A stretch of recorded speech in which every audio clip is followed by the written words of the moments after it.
क्या आपने कभी सोचा है कि जब किसी को दफनाया जाता है तो वो क्या महसूस करता है? क्या वो सुनता है जब लोग वापस जाते हैं? आज मैं आपको बताऊंगा वो हकीकत जो हर इंसान को जानना जरूरी है। रसूलुल्लाह ने खुद इसकी तफसील बयान की है। तस्वीर करिए, एक खामोश कब्रिस्तान, शाम का वक्त, आखिरी रस्म अदा हो चुकी है। लोग धीरे धीरे वापस जा रहे हैं, लेकिन जो शख्स अभी दफनाया गया है उसके लिए असल सफर अब शुरू होने वाला है। हजरत अनस रजी अल्लाह अन्हु से रिवायत है कि नबी करीम ने फरमाया, जब बंदे को उसकी कब्र में रख दिया जाता है और उसके साथी उससे लौट जाते हैं, यहां तक कि वो उनके जूतों की आवाज सुनता है। यह हदीस सहीह बुखारी में मौजूद है। सोचिए कितनी अजीब बात है। इंसान अभी भी सुन रहा है, वो महसूस कर रहा है कि उसके अजीज लोग वापस जा रहे हैं, लेकिन अब वो कुछ नहीं कह सकता। इस वक्त उसके दिल में क्या गुजर रही होगी? अगर वो नेक था तो सुकून, और अगर गुनहगार था तो डर, क्योंकि वो जानता है कि अब कुछ होने वाला है। और फिर दो फरिश्ते आते हैं, उनके नाम हैं मुनकर और नकीर। यह वो फरिश्ते हैं जिनका काम है इंसान से सवाल पूछना, लेकिन यह कोई आम सवाल नहीं है, यह उसकी पूरी जिंदगी का इम्तिहान है। अब सबसे अहम हिस्सा आता है। मुनकर और नकीर उस इंसान को बैठाते हैं और तीन बुनियादी सवाल पूछते हैं। पहला सवाल, रब्बुका मन, तुम्हारा रब कौन है? दूसरा सवाल, दीनुका माँ, तुम्हारा दीन क्या है? तीसरा सवाल, हाजा रजुल, ये आदमी कौन है जो तुम्हारे पास भेजा गया? अब देखिए, यहाँ बहुत दिलचस्प बात यह है कि जवाब जबान से नहीं बल्कि दिल के यकीन से आता है।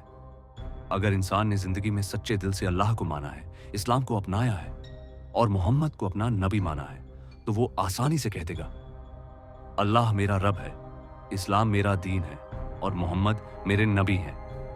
लेकिन अगर वो मुनाफिक था या कुफ्र में था तो कहेगा, हाय हाय, मुझे नहीं पता, लोग जो कहते थे मैं भी वही कहता था। दो अलग अलग भाग्य, 4 बजे से 5:30 तक। और अब होता है वो जो आपका दिल हिला देगा। जो सच्चा मोमिन है उससे कहा जाता है, देखो तुम्हारी जहन्नम की जगह। एक भयानक गड्ढा दिखाया जाता है, फिर कहा जाता है, अल्लाह ने तुम्हें इसके बदले जन्नत दी है, अपनी जन्नत की जगह देखो। और फिर उसकी कब्र फैला दी जाती है। रसूलुल्लाह ने फरमाया, कब्र या तो जन्नत के बागों में से एक बाग है या जहन्नम के गड्ढों में से एक गड्ढा। मोमिन की कब्र 70 हाथ चौड़ी कर दी जाती है और नूर से भर दी जाती है। वो कहता है, मुझे उठाओ ताकि मैं अपने घर वालों को खुशखबरी दूं। लेकिन कहा जाता है, सो जाओ, ऐसी नींद जैसे दुल्हा सोता है। लेकिन गुनहगार के साथ क्या होता है? उसकी कब्र इतनी तंग कर दी जाती है कि उसकी पसलियां आपस में मिल जाती हैं। उस पर आग के कपड़े पहनाए जाते हैं और कहा जाता है, सो जा बुरे हाल में। दोस्तों, यह कोई कहानी नहीं है, यह हकीकत है जो हम सबके साथ होने वाली है। अब सवाल यह है, हम कैसे तैयारी करें, कैसे यकीन कर सकें कि हमारे साथ अच्छा होगा? पहली बात, सच्चे दिल से कलिमा पर यकीन करें, सिर्फ जबान से नहीं, दिल से। दूसरी बात, नमाज को अपनी जिंदगी का हिस्सा बनाएं, यह सिर्फ रस्म नहीं बल्कि अल्लाह से रिश्ता है। तीसरी बात, रसूलुल्लाह की सुन्नत पर अमल करें, उनसे मोहब्बत करें। चौथी बात, हमेशा तौबा और इस्तगफार करते रहे।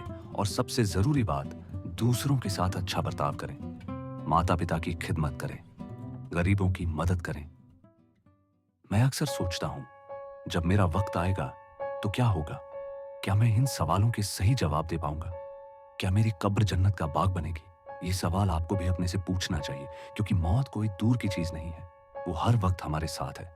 लेकिन अच्छी बात यह है कि अभी भी वक्त है, अभी भी हम अपनी जिंदगी बदल सकते हैं, अभी भी हम तैयारी कर सकते हैं। दोस्तों, अगर यह वीडियो आपको अच्छा लगा हो तो लाइक करना मत भूलिएगा। और अगर आप चाहते हैं कि ऐसी और जानकारियां से आपको मिलती रहे तो चैनल को सब्सक्राइब कर दीजिए। लेकिन सबसे जरूरी बात, इस वीडियो को सुनने के बाद आज ही से अपनी जिंदगी में कुछ बदलाव लाइए। आज ही से अल्लाह से ज्यादा जुड़िए। अल्लाह हम सबको कब्र के सवालों के सही जवाब देने की तौफीक दे। अल्लाह हमारी कब्रों को जन्नत के बाग बनाए। आमीन। अस्सलामु अलैकुम व रहमतुल्लाहि व बरकातहू।